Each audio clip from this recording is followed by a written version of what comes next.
बिस्मिल्लाहिर्रहमानिर्रहीम। अस्सलामु आलैकुम everyone, welcome back to my channel Arisha's home recipe.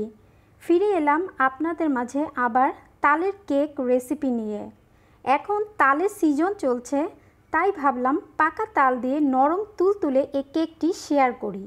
চলুন দেখে নেওয়া যাক এই পাকা তালের কেক রেসিপিটি।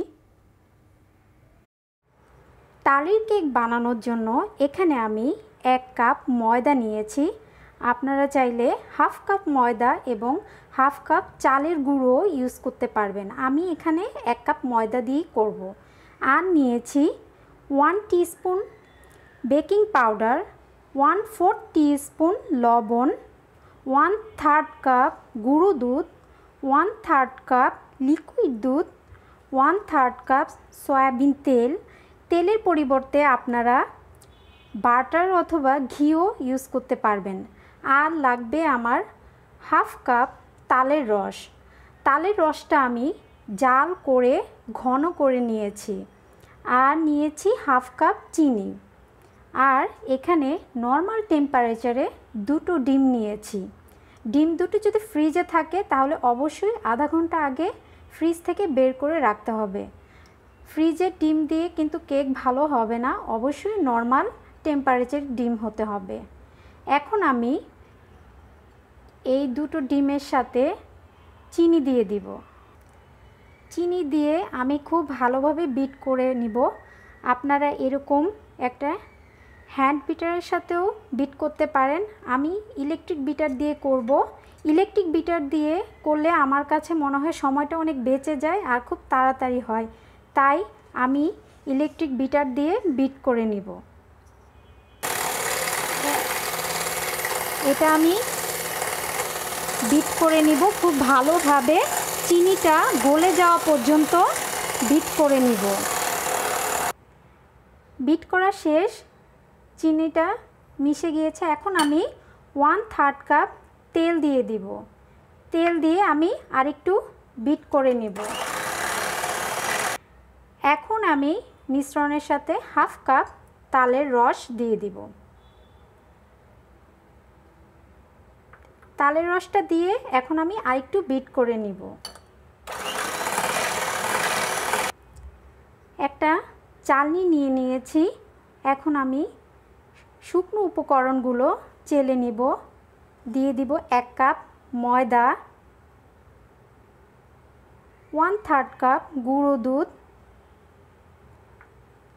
আর 1 টিস্পুন বেকিং পাউডার, 1/4 টিস্পুন লবণ। এখন আমি সবগুলো উপকরণ চেলে নিব। চেলে নেওয়া শেষ, অবশিষ্ট দানাদার অংশগুলো ফেলে দিব। এখন আমি শুকনো উপকরণগুলো একটু একটু দিব আর আস্তে আস্তে মিক্স করে নিব।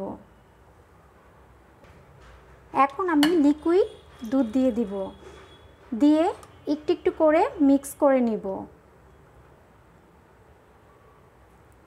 কেকের মিশ্রণটা একদম রেডি।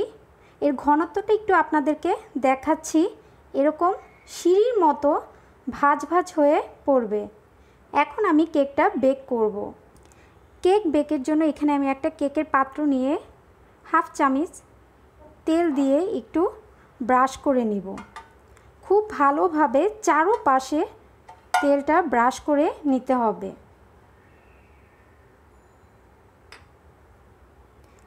আমি এখানে তেল ব্রাশ করে একটা বেকিং পেপার বিছিয়ে দিয়েছি। আপনারা চাইলে ময়দা দিয়েও পুরো পাত্রটা কোট করে নিতে পারেন। এই কাজটা করতে হবে, তাহলে কেকটা সহজেই বের করে নেওয়া যায়। এখন আমি কেকের মিশ্রণটা ঢেলে দিব।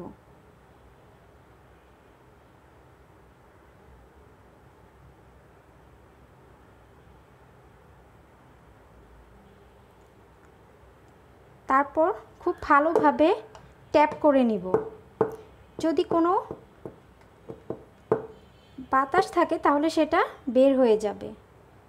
আমি যেহেতু কেকটা চুলায় বেক করব, তাই আমি একটা হাঁড়িতে স্ট্যান্ড দিয়ে 10 মিনিট হাঁড়িটা গরম করে নিয়েছি। এখন আমি কেকের পাত্রটা পাত্রটা বসিয়ে একটা ঢাকনা দিয়ে ঢেকে দিব। আর চুলার আঁচটা থাকবে আমার মিডিয়াম লোতে থাকবে। আর কেকটা বেক হতে সময় লাগবে 40 থেকে 45 মিনিট। আর আপনারা যারা ওভেনে বেক করতে চান তারা ওভেনটা অবশ্যই 180 ডিগ্রি অথবা 350 ডিগ্রি ফারেনহাইটে বেক করবেন। ফিরে আসছি 40 থেকে 45 মিনিট পর। ফিরে এলাম 40 মিনিট পর। আমি এখন কেকটা একটা টুথপিক দিয়ে চেক করে নিব।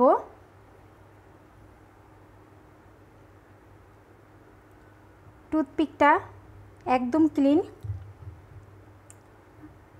কেকটা হয়ে গিয়েছে। এখন আমি কেকটা ঠান্ডা করে নিব। দেখলেন তো কত সহজেই তৈরি করে ফেললাম নরম তুলতুলে তালের কেক। আমি কেকটা চুলায় বেক করেছি। কেকটা দেখুন কতটা সফট এবং স্পঞ্জি হয়েছে। আমি পিছনটা একটু দেখাচ্ছি। পিছনটা একটু পুড়ে যায়নি, এরকম কালার হয়েছে। এখন আমি কেকটা একটু কেটে দেখাবো।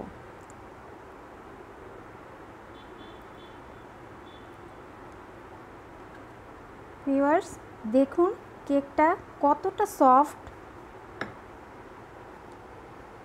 ভিউয়ার্স দেখুন কেকটা কতটা সফট হয়েছে। আমি একটু আপনাদেরকে কাছের থেকে দেখাচ্ছি। খুবই সফট, একদম নরম তুলতুলে হয়েছে কেকটা এবং খেতেও খুবই টেস্টি হয়েছে।